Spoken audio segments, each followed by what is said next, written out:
Hello everyone and welcome to our Let's Play series of the Age of Decadence. This is Colonel RPG as usual, and I'm very happy that you chose to join me today because we have learned about a hole in the ground. And we're going towards the hole in the ground. It's called the Old Facility, and if you followed my playthrough of Kato, you know exactly what it is. I think I went there as Klepta as well, because this is a location that we go to just on our own. The thing is, where does Meru want us to go? I don't know, but I'm going there first. Let's go there first. Get a little bit of experience. 5 skill points there. Okay, so I have got a lot of... okay, that's good. I'm gonna be able to bring my block up to 10. That's actually very, very nice. And hopefully in a few other things as well. Yeah, I guess I could bring critical strike up to 5. That'd be nice. But for right now, well, we're gonna start this episode by murdering fools, I guess. You see several Aurelian soldiers sitting around a campfire. When you approach, the soldiers give the bubbling stew pot one last look and slowly get up. This area is claimed by Aurelian, the Decanus says mechanically. Turn around and leave. Yeah. Yeah. So, how you guys want to die today? With let's see. So, Apis is for the, strength. Okay, so there we go. I am, let's see, maybe hat. Let's see what this guy has. He seems to have pretty nice armor, all things considered. 4 defense rating on the helmet. That's good for me, good enough for me. Let's see if I can attack him just fast on the torso and see what kind of defense rating he has. 6, okay. So, go with Horus, that'll give me action points and, yeah, and block rate. Ooh, this guy's trying to run away, is he? And I block his stuff. And there we go. Yeah, now it starts.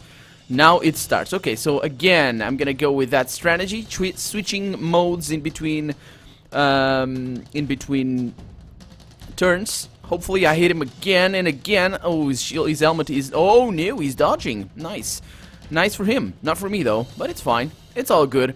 So he's gonna run away. He's gonna take a shot or a swing at my spear. Where I'm gonna take... Oh, there's 2 rangers here. It's a good thing I'm... Hi, how's it going, man? Yeah, that's not going too well for you, is it? So, let's see. A shield bash here should take care of him. Oh, that took care of him all right. Let's see. A couple of arterial strikes there are gonna make... Sure, nah, I need a crit for that to... was I with the Apis? I wasn't with the Apis, damn it. Yeah, but I need crits for bleed effect right there. Yeah, but we're good. This is easy peasy, lemon squeezy, and all that sort of nice stuff. I really like that saying for some reason. So what I want to do here is I want to push him away, like that, and then move here and attack with the Apis thing. Attack this guy in the face, and wherever. Actually, the face is going to be the play right now. There we go. And maybe move in, maybe? Yeah, I think so. That might be a good idea. These guys are not gonna want to attack me, especially now that I have this badass helmet. Man, the helmets are so cool. Oh, good for you, man. Good for you. What about you? No, not good for you, is it? Nope. Okay, it's fine. I'm taking damage, but it is totally okay. It is totally okay. So what I want to do here is I want to move away, because I couldn't care less about what these guys are gonna do to me in regards to their attacks. Then attack this guy at least once, and well, once is enough. Then attack this guy the second time, and he dodges it like a pro. And he's a pro, so yeah, I guess that makes sense. So now this should be enough. Oh, another point of damage right there, and 0 damage, and no bleeding that I can see, of course. Yeah, no bleeding. Okay, so Apis again. Switch those helmets. I don't know whether or not those are holograms or what, but this guy's dodging my stuff very easily. I am not a fan of that. Can I push you away, man? I can, I think so. Switch to Horus. I'm just trying to maximize the amount of damage I do. Yeah, that's what you get for being a piece of crap. Okay, so... Like your shoes, though. Like your shoes. Okay, 0 damage there, no bleeding, a block there. This guy hasn't hit me a single time yet, has he? I don't think he has. So, let's see. Again, Apis. Attack this guy in the head. Come on. 71%. I guess I'm being relatively lucky, I would say. I am going with a normal, let's see, Horus. Yeah, let's see what happens if I just stick with a Horus. So did a little bit of damage with a fast attack. That's good. It's pretty good. Now I'm bleeding. It's totally okay because I can heal, no problem whatsoever. So let's just see a couple of aimed heads right there. I didn't see. Oh, that's awesome. And there we go. Yeah, the reason why I shouldn't bring the Apis mode is because of the lack of action points. But I guess that's fine. Now that we are only facing a single soldier. Yeah, a single one. Yeah, I guess the single one is fine. Oh no, actually, this guy's not dead. Didn't I kill you already? Come on, guy. Thought you had my back at being dead. Look at me, with the horns of a bull. And with the spear of a bull as well, I guess. Horse, maybe? I don't know. I don't know what I'm saying, folks. Forget what I'm saying. Let's kill this guy fast and quick. And yeah, he blocked that, and he actually blocked that. 0 damage dealt. Nice shield, man. Nice shield. But yeah, now he's dead. And I gained 1 combat skill point, and apparently every 10 body count you get a skill point, but I don't think I did. Or maybe it's that one? I don't know. Anyway, we got a bunch of iron stuff around. Nothing really that I want. This is expensive enough where I might want to keep it. But apart from that, I mean, those are cool. Let's transfer them. Let's also switch these to Anubis, which is the healing thing, I guess. I believe that is the case. Ooh, Lorica Hamata. Interesting. Interesting enough. We got a steel Pujo here. We got a heavy crossbow that I don't want to take. I don't really think the heavy crossbow is going to be... Oh, yeah. I can come back anytime. It's fine. Oh, okay. So this is too heavy. I can leave this, I guess. Can I take this? I can. And the standard crossbow, yeah. Okay, I'll take these and I'll come back later. I'm at full health right now. I can actually, yeah. Let's go around with the Horus mode, and that should be okay. So, this is the hole in the ground. Let's go down, because that's what holes in the ground are for you to go down them. I didn't bring any ropes, but I don't think I'm gonna need ropes for this one. I think I'm gonna need crafting. That's what I think I'm gonna need. But I don't know. My crafting is at level 6? 6, yes. So let's see. We got a machine here. A strange machine sitting in the middle of a half-empty chamber. It's been stripped of everything valuable and left to rust. A symbol of an age long gone, and the one that followed. So we are gonna get a bunch of interesting stuff. But the most interesting thing here... Actually, you know what? I think I might be doing this wrong. So before I do anything stupid, and let's just take this with us. We should be okay for those. Let's see what this guy has. Those, I can take those as well. They're kind of heavy, but yeah, sure. What about that guy? He's got a... Yeah, it's fine. Okay, I'll be right back. So I will go to Mataran very quickly because we got a trader there. I will just sell that crap, and I will go very quickly to Care Tour because I want to buy the glove, and I want to buy especially the power tubes because I think I'm gonna need at least one, and I don't have any. So yeah, I'm gonna need those before I screw things up any more than I screwed last episode with the... Well, actually, it wasn't last episode that I screwed it. It was the, with losing those 6 skill points. It's fine. So, yeah, let's browse the wares here. Let's sell all of this trash, because that's basically what it is. Get a bunch of money, because, yes, just in general, that's the answer. Yes. Why? Why is that? Yes. Because, yes. So, yeah, let's see. Yeah, 4,000. That's pretty amazing. That is pretty amazing. Let's trade. And I'm not gonna be the champion of the arena right now, even though it might be a wise idea, to be fair. But well, I'm not gonna do it right now. So let's go to Care Tour. I just haven't tried it off camera yet, cause yeah, I haven't done it, and I'm actually thinking of doing it at the beginning of an episode. So if things go badly. It's not Care Tour. I don't want to be in Care Tour. I want to go to Heron's Pass. Yes, I'm probably gonna do it at the beginning of an episode. So if I screw up, I'll just cut that whole section away and not be embarrassed or anything. So Ramirez, I want your stuff. I want your yeah. So what about those things? Yeah, I have read about those before. So see you later, man. See you later. So let's see. We got a glove that can be activated. I still don't exactly know what these are for. I think we're gonna need it right now, actually, to be honest. But I needed the power tubes, and we are swimming in gold. So let's swim in Earth right now because, yeah. So let's go down there. We're gonna activate one of the machines. If you haven't seen me be here, or if you haven't been here yourself, you don't know what I'm talking about. Nothing but junk here. Looks like anything of value has been taken a long time ago. Yes, that would be the things. Old supplies long past their expiration date. Didn't I check that before? I think I might have. Anyway, we're down here. We're going down there. This is a nasty, nasty place. I remember the first time I got here, I was really, really excited, actually, because this is a very, very interesting place. That said, I am not sure I know how to do things here. I hope it's just gonna be skill checks and whatnot, but if not, strange tools, broken gauges, discarded parts, and one petrified scorpion.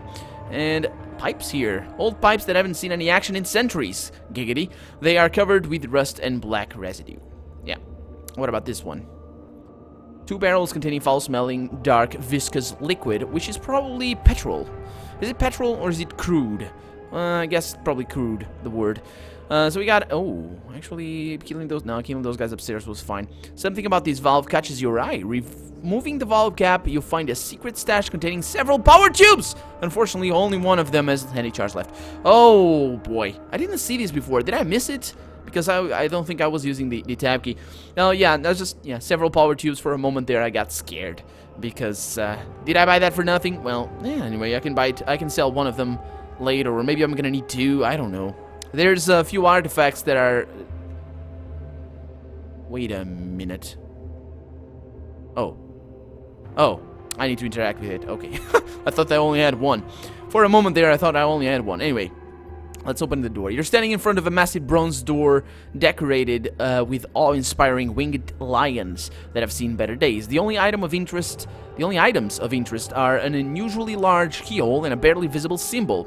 So the symbol, it's a mark of Al-Jazari, a legendary engineer whose work was one of the most carefully guarded secrets during his life. Fortunately, his wife sold copies of his notes to everyone willing to pay her, and eventually Al-Jazari's designs and schematics appeared in the Compendium of the Theory and Practice of Mechanical Arts manuscript. So I can use crafting to open the lock, or I can use lockpicks to open the lock, and I'm a little bit better at crafting, so let's do that. You shape a piece of metal into a crank that Al-Jazari himself would be proud of and insert it into the keyhole. Sadly, it doesn't fit. And you slowly rotate the gears and, oh boy. With your picks trying to figure the right combination when suddenly something clicks within the door. A heartbeat later, a metal spike launched from a spring trap set within the keyhole passes through your eye and enters your brain, splattering it all over the wall. Oh well, is my choice right there. Oh well. I like that one. I like that one. Okay, so there's, the way I got through this before was to go back to the guys outside and convince them to open this for me. That works. I think I'm gonna go with crafting though. It's gonna be bad. I'm running low on skill points, but we should be. Yeah, I want crafting. I want that. I want to craft stuff. I think maybe. I don't know. So maybe lockpicks. I think I don't know if I need more crafting. I don't think I need more crafting, to be honest. But then again, lockpicks are not gonna be really needed. Let's try it with 5, and if 5 is enough, yeah. Nope, it's not. Okay, so if 5 is enough, I might as well, yeah, not go with 6 lockpicks. Although 6 lockpicks is gonna get me very far into some places. So, but then again, crafting is probably gonna give me something amazing. I don't know. I'm going with crafting for right now. And I think, actually, I'm leveling up to that level. I don't even know if it's 8 required. I was leveling it up to 8 because, yeah, 8 is the one that gives you a new, you know, stuff to craft. Let's see. Yeah. Okay. So can I attempt it again with crafting? Okay, yeah, I don't know if 8 is gonna be enough. Oh, 8 is gonna be enough. The gods themselves must be guiding your hands. You shape a bronze ingot into a crank, carefully insert it into the keyhole, and push it forward. Suddenly, you hear the whirring sound, and the gear move as if on their own accord, withdrawing the bolts one by one. Let's push the door open and enter. Coming on this cavern, you thought you had stumbled on an exit and the cold stars of the night sky beyond. But the lights were truly a scattering of bright lamps, triggered on your approach by some ancient magic to illuminate the bizarre structure within. In outline, what you see appears to be a fortress made entirely of metal. The surface is scorched and dented everywhere, and even torn open in several places, revealing a warped wooden architecture within. Why build such a thing deep underground? To protect against some threat from below? Yeah. At first you think the depression in which it sits must be a moat, but it is in fact resting without a foundation in a deep pit. The metal building is ringed with the cobwebbed and broken remains of scaffolding and walkways, reminding you of a dry dock for repairing a sailing vessel, but it cannot be a ship, can it? Instinctively you look upwards and discover a humongous metal door sealing off a passage in the ceiling. Ship it is then. Though everyone has heard legends about flying chariots, this is something in an entirely different class. And here it is. The Pax Imperia, or Pax Imperium. I don't know, I think it's Pax Imperia. If my Latin is correct. But it might not be. It might be something else entirely. So, yeah, we are here. We're gonna activate this thing, and we're gonna fly out of here, that's for sure. But we are now at crafting 8. That's gonna be fun. That's gonna be fun. So what can I craft with that? Well, I guess I could craft a Hasta. Made of blue steel, I think it is. I think it's the Meteor is the last one, or is it I don't have them here, so... yeah, let's look around a little bit and see what we can find. We got a console here. You see a complex control panel built into the wall. Broken power tubes are filled with dust of centuries. Let's replace one of the power tubes. You carefully remove one of the broken tubes and replace it with a new one. The panel lights up, awaiting your command. Open the hatch door. Oh, the light is made. The floor trembles as if hit by an earthquake. The tremors increase, the ceiling cracks open and streams of sand pour from above. Slowly, the enormous double doors retreat into the rock, flooding the chamber with light. Yeah. Did I get this done before? I think I did. Yeah, this is the chip. This is a big, big thing. I want to fly it. I don't know what I'm gonna do though with it, but I want to fly it. I think you can go to the temple using this thing, but I don't know. We'll see. We'll see how things go. Definitely that increasing of my crafting up to 8 is not really what I wanted or I was expected, but yeah, it was required to get in here, so to be honest, I'm still torn. I'm still torn. I don't think I'm gonna need crafting 8.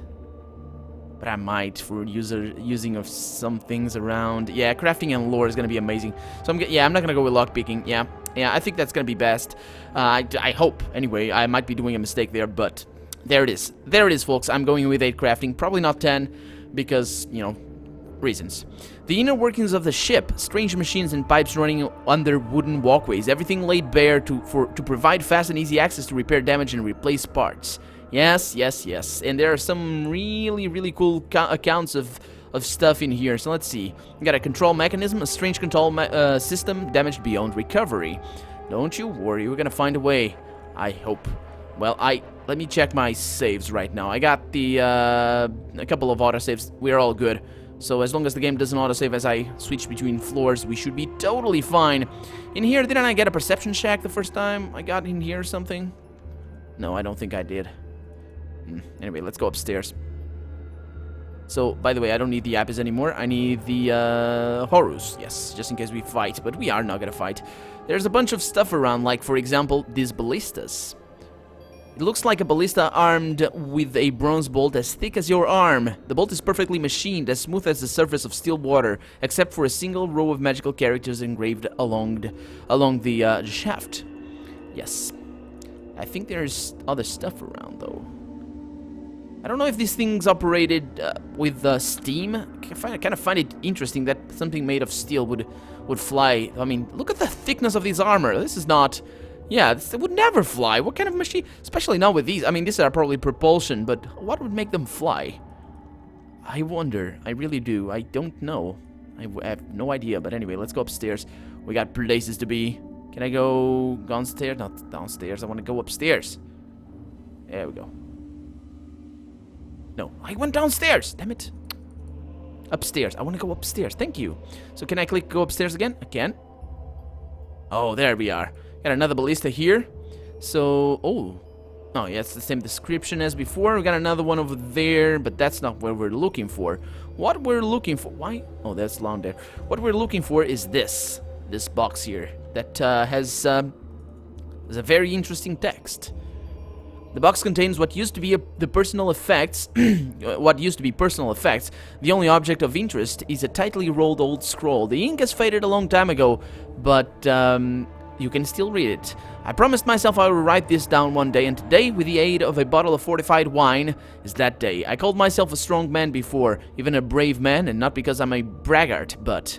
It was the first time I had seen one in person. When the Triarch first told us that we were going to back one on the Cantari Devils, we cheered. The tides of war were about to turn, and we would all live to see it. The first of them had been ambushed and killed less than a month before, and after all, if a squad of Fusiliers could do it, how hard could it be? What living thing can survive hellfire? Even the Legatus visited the anger before the assault. He didn't address the rank and file in person, of course. Lowly gunners don't marry such an order. Anyway. We had old stories, but the stories don't do these. What should I call them? Creatures, things? I don't know. Justice. I didn't even recognize it as our target until it moved, uncoiling itself too many times, and in the end, looking straight at me. Supposedly it was human once. Human? The fucking thing was the size of an elephant. The first volley we launched at full power. An assault usually reserved for an enemy carrier, or if we were bored and wished to rearrange the horizon. They turned into night, and the ship gave a gentler roll in our own blast wave. We all waited, hushed no matter how rattled our nerves, for the smoke to clear. Were its insides guts and bones or gears, machinery, God knows what? When we realized it had shifted position, it was too late to evade. Something smashed into us, and I heard a new sound. New to me because I had never happened to be on a ship of our class, or it never happened to a ship on our class, or at least not to one where any crew survived. Metal tearing, screeching, giving way. The starboard bulkhead, several yards away, decided it was a floor. It was a floor, and everything went dark. Oh, yeah, starboard decided it was a floor. I woke up to Opia's boots in my ribs, not gently reminding me I was still on duty. "Get up, boy, get up!" he yelled, an unusual squeal licking into his usually fierce voice. The entire section had been torn open like an envelope, and my crewmates replaced with smears of blood and clusters of indiscriminate gristle. Beyond the fire and smoke, the wind through a hole in the hull moaned out an invitation to hell. The Opio gave me another kick and pointed at the steel rack which housed the Hellfire missiles. It was not only a job for 2 men, but sensing it was the wrong time to complain, I hoisted a missile on my shoulders, carried it to the launcher. The ship rocked with another blow, then shivered as if she was coming apart. The remaining missiles rolled across the steadily canting deck, but I somehow kept my feet. The Opio was yelling again, but I heard no sound. My mind was adrift, detached and dreaming, as if this was simply one of our many regular drills. I locked the missile in place, and the blue telltale confirmed it was armed. I walked towards the firing mechanism, but the Opio pushed me away. With his left arm for his right had been... with his left arm. He pushed me with his left arm, for his right had been severed below the elbow. Ragged strips of flesh woven with tassels of blood-soaked cloth. Pointed at the porthole. I looked out and instantly wished I hadn't. What I saw then nearly undid me on the spot. For some reason I thought of the brown ants that mistakenly attack the insect-eating plants of the low plains. However great their number, the ants march not to battle, but to offer themselves up to die.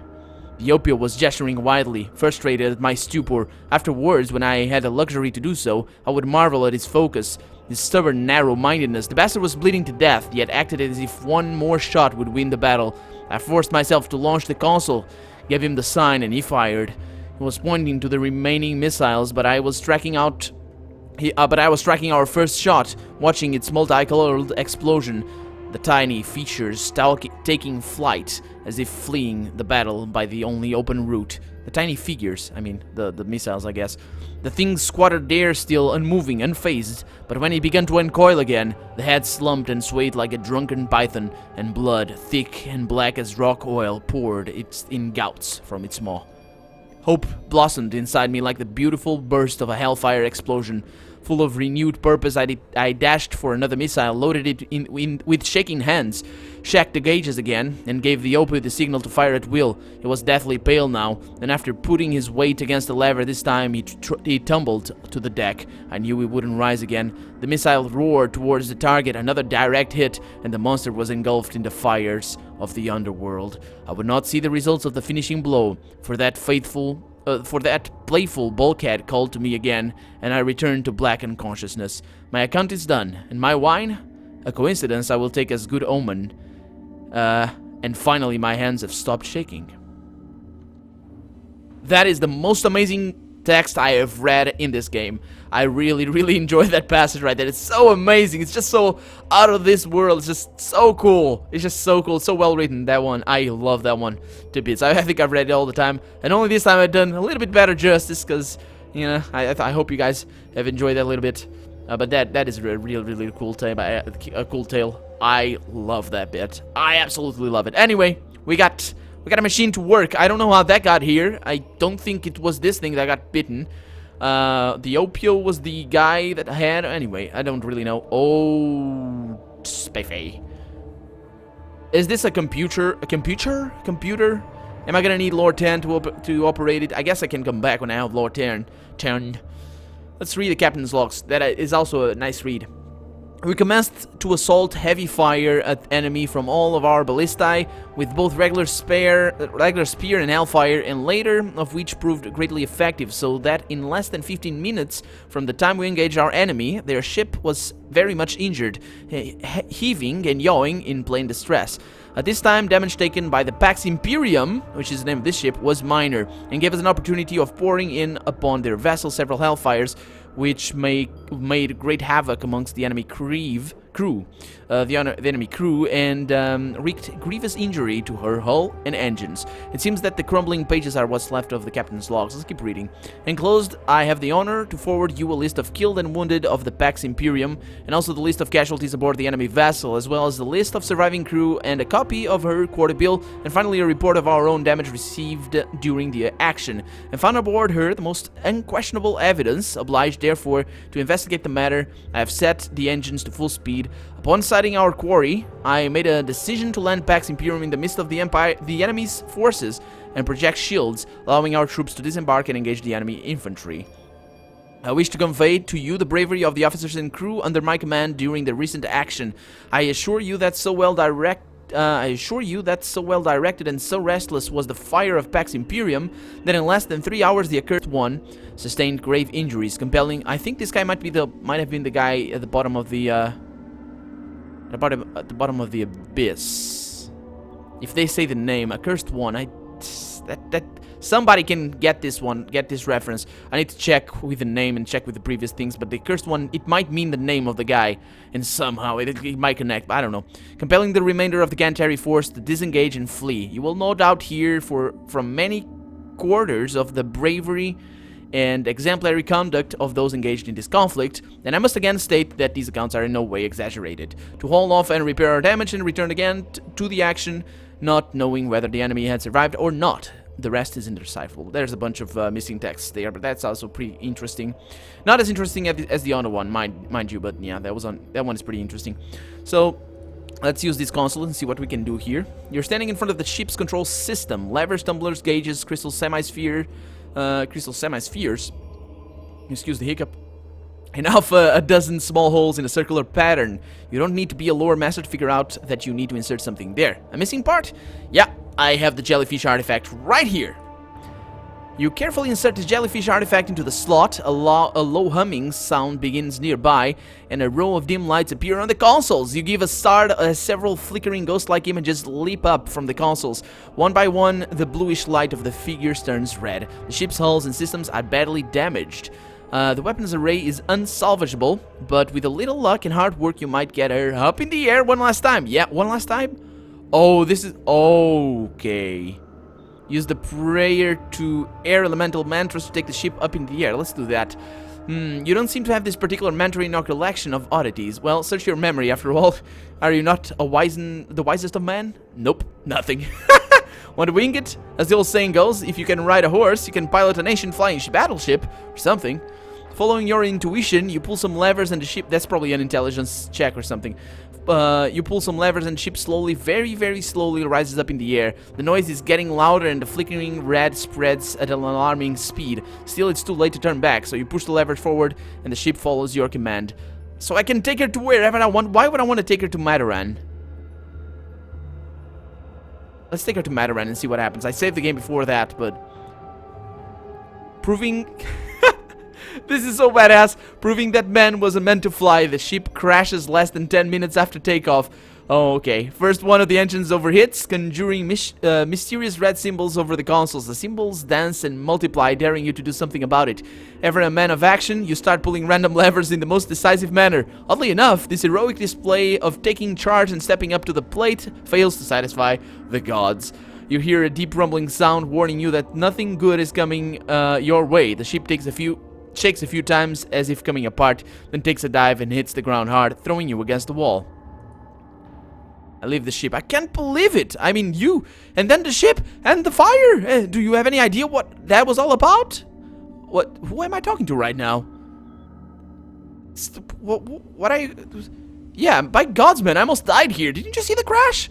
The man's jaw drops open. He fumbles in the pockets of his robe looking for something. You have a feeling that this is the beginning of a very different story and decide to leave it alone for now. You walk away before the man has a chance to say anything. Oh boy, I think I'm gonna get transported to Mataran, but that was pretty cool. That was pretty cool. I want to try about going to Ganazar, although I probably am gonna need a little bit more lore to go with that. I'm at Ganazar right now, but it's fine. It's fine. I'm gonna end the episode here, but we're gonna try again on the next episode. For now, I'm Colonel RPG, and this has been the Age of Decadence. I really hope you've enjoyed it, and if you did, go ahead and leave a comment, like the video, but above all, thank you so much for watching, and I hope I'll see you next episode. Bye-bye.